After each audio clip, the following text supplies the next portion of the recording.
Welcome to this episode of Vote Like a Texan. I'm excited to be in Llano County talking to the candidate for Llano County Judge, Rob Hardy.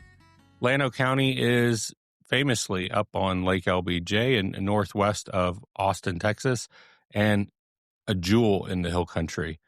I'm excited to talk to you today, Rob, and understand Llano County and what has you running for judge today. Well, thank you. Appreciate that, Justin. And again, I'm Rob Hardy, and I would characterize myself as a reluctant politician. This was really not on my radar, but this is, as you mentioned, we see ourselves as the jewel, the gem of the Hill Country. And the county judge, Judge Ron Cunningham, decided not to run for a third term. He has huge boots to fill. You think in 8 years, what's happened to not just our county, but our country? COVID, out here, Snowmageddon. We had disastrous floods. We've had a large lawsuit in our libraries here. So, and our county is growing. We have been discovered, and we're a county of approximately 24,000 people now with 3 incorporated cities and 1 very large unincorporated area that sits on Lake LBJ, partially on Lake Buchanan, and right in the gateway to the Hill Country. It's a beautiful place, and one of the reasons I wanted to do this was I believe I still have some time to serve, and this is a great community, full of volunteers. The staff are great. We have a fantastic sheriff, so it's a great place to be. Well, and I appreciate your public service as you're also a mayor in one of the cities in Llano County today. Running for judge does change that dynamic. Going from city government, city leadership into county leadership is a very distinct role. Can you help me understand what the judge role in Texas is? Certainly. And I'm going to refer to a note, if you don't mind. No, please. There really are 5 pretty broad duties of a constitutional judge in the state, of any county judge, and I'll make that differentiation. So first one is really the county judge is the CEO of the county. They supervise department heads, roads and bridges. They're the county budget officer. That's really the second really big role. What's really interesting about being the presiding officer in a county is you are controlling the budget of people that are elected that don't report to you. Very unique. And I know I've looked back in the past, and it has caused, not so much here, but, it can cause some dissension and friction. But one of the other duties is the county judge here in Llano County has judicial functions. So we do not have a county court at law. We have county attorneys. And what that means is the way the justice system works, you start at the municipal court level. Those are typical Class C misdemeanors. Then you get to the justice of the peace. So the justice of the peace is, they see misdemeanor cases as well, plus quite a few civil issues. They handle evictions and things like that. And then county court law, which we do not have, sees Class A misdemeanors. And so that's Class A, Class B, Class C, as well as some civil functions. So that's what the county judge does here in Llano County. Class A misdemeanors, that typically is something like DWIs, child support issues. There's things like that. Civil or things like probate. They can actually do marriages. And what's unique in those 3 levels is the presiding judge does not have to be an attorney in the state. Typically in a municipal court, a court of record, they are. But here you do not have to be a county judge. However, once you get in office or elected, and of course we're looking at primaries that are literally 7 weeks from today, Right. So put that on your calendar, then that person, whoever gets elected to be county judge, is required to have at least 32 initial hours of training under the Texas State Judicial Commission. And then subsequent training every single year after that. It's intimidating, I will tell you, to a non-attorney. I've been going to watch our existing county judge in his chambers and the type of things he sees. And it is, the good thing is you have county attorneys, you have a large county attorney department that's your help with that. Another big role of the county judge is emergency management. That's a huge role out here. As you mentioned, obviously Kerr County and where we are, the whole hill country is subject to all kinds of environmental issues. My background is in emergency medical service and healthcare and public health, so hopefully I have some of that. But that's a big role of the county judge. Elections and appointments. The county judge sets the tone of the elections as far as dates. They supervise the election coordinator, whatever that title is for that person. We have a very good one here in Llano County. And it's a very complex role. And you figure that all counties in Texas by state statute have 4 precincts, but they have multiple precincts of voting precincts. For instance, Llano County actually has 11 voting precincts. So those are unique to those areas, and so that's a big role of the county judge. And finally, the county judge is responsible for keeping track of what's going on at the state level. I know our county judge, which I hope to emulate, goes to Austin quite often and keeps in contact with our state representative, our state senator, the governor's office. It's a very integral role, and I will tell people the closer you get to the people, which is municipal government and county government, the more it can affect your life. Well, that's the importance of local elections, and I appreciate you mentioning it that way and reminding us that the primary election, early voting starts February 23rd. March 3rd is election day for primaries, and that's where Texans can be heard at their fullest voice. That's where you're making a decision of who's going to represent you. But it's not just that primary election. It could easily go into a runoff in May, and then finally the election in November. And I want to encourage people listening to put all of those dates on their calendar and ensure they're out there voting, because to your point, it's the local elections, it's the school board, it's the tax appraisers, it's all of those local servants that you're voting for in off-cycle elections. It doesn't just have to be there's a presidential, I need to go vote. There's voting that happens throughout almost every year in Texas, and engaged citizens need to come out and have their voices heard. Yeah, no question. And learn what your candidates, what their stance is, visit with them. We're very fortunate, a county this size. You can meet your candidates very personally and know them. And everybody I know, of course, social media is big. Most people, everybody has a Facebook page. I have a website. And you learn a little bit about people, but more importantly, talk to them. There's always forums. I think I have 7 scheduled in the next 7 weeks where I will be meeting people and talking about, what's important to them. Because at the end of the day, we're only here for one thing, and that's to represent the citizens and what they want.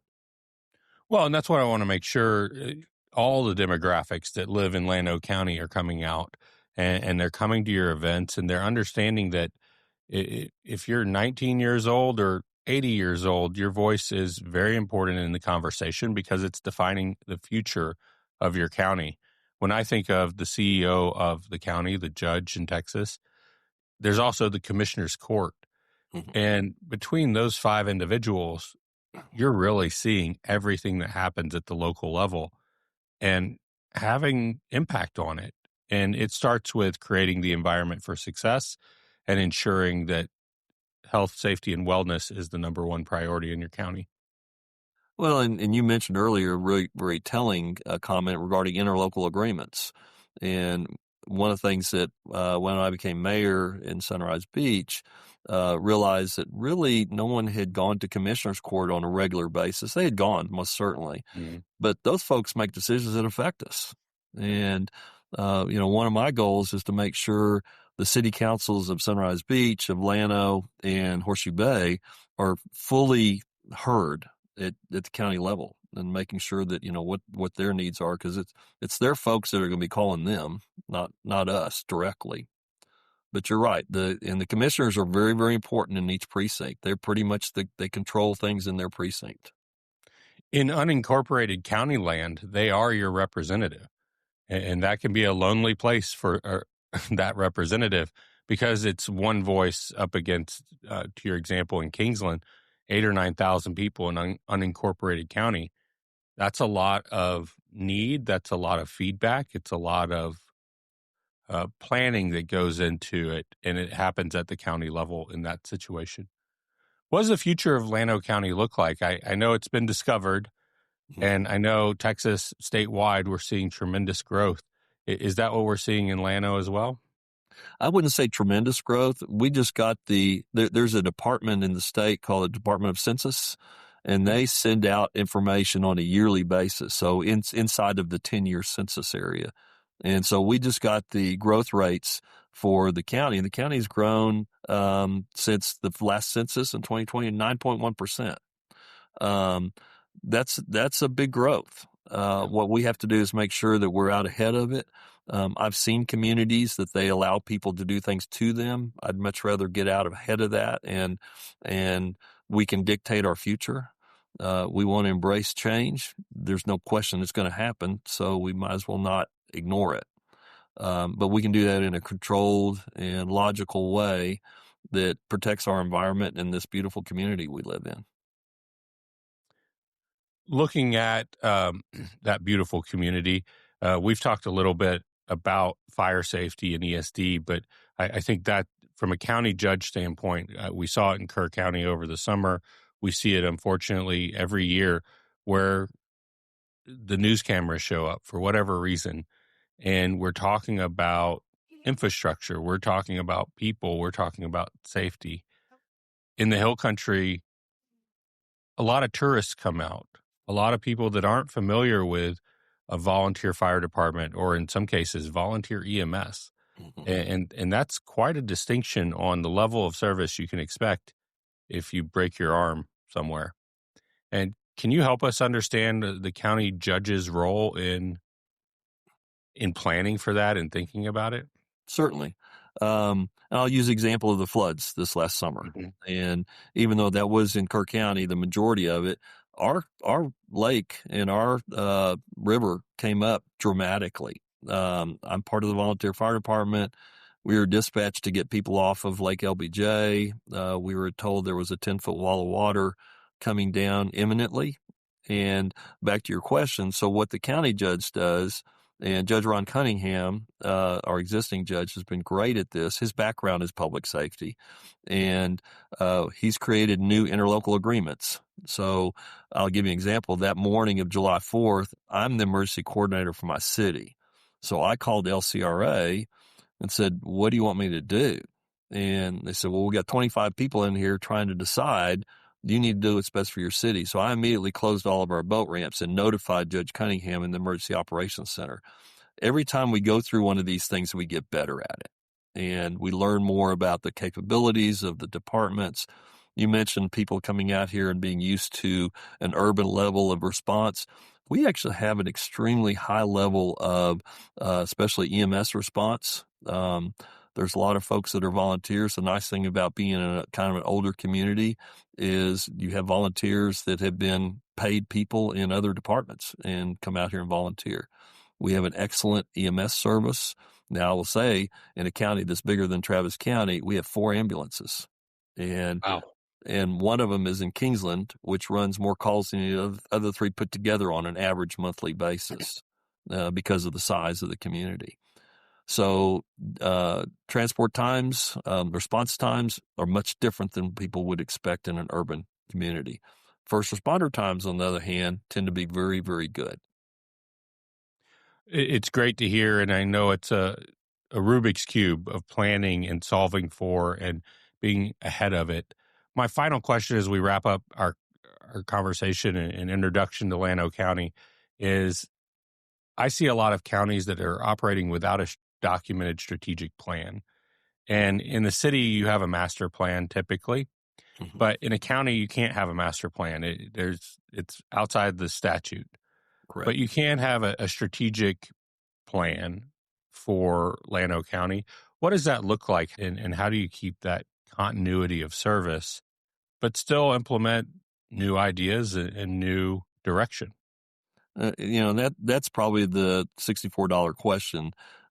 Everything's driven by metrics. So we have to make sure, I'll use the sheriff's department, which is the largest department, obviously, in our county, because it encompasses the jail as well. And you have to look at things like response times, types of calls, number of calls. We have a great, I was about to say burgeoning, but it's not. It's already here. Mental health crisis in not just Llano County, and it's being able to respond to people that need help.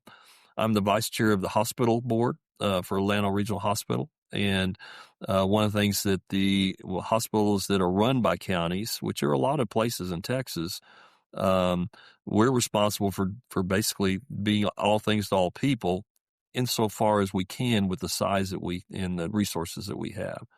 So that's another big piece that the county judge and our county judge, Ron Cunningham, has been great at supporting our hospital. We took it back over as a county-led entity, created a new 3-person board last February. And so healthcare is a big priority both for me as well as for the citizens of this county. Well, Rob Hardy, I appreciate your public service today. I am encouraged that you're running for this role and want to remind everybody again that this election really happens March 3rd. And that's true of any primary election across the state. If you have more than one person running for that party's position, then this is when your voice is heard. If you vote after March 3rd, you're getting what your neighbors said, not what you said exactly. So I want to encourage people to come out. Early voting, I know locally for me, starts February 23rd. I believe that's the same for you. Yes. And skip the lines. Come out and make it easy. Vote, and then move on, and let's get through March 3rd and decide what happens next. Thank you for that. I appreciate it, Justin. Well, thank you so much for everything you do. It's been a pleasure to get to know you, your communities, and the people you serve. And I hope you have a great week. Thank you, sir. You too. Have a good day. Thank you.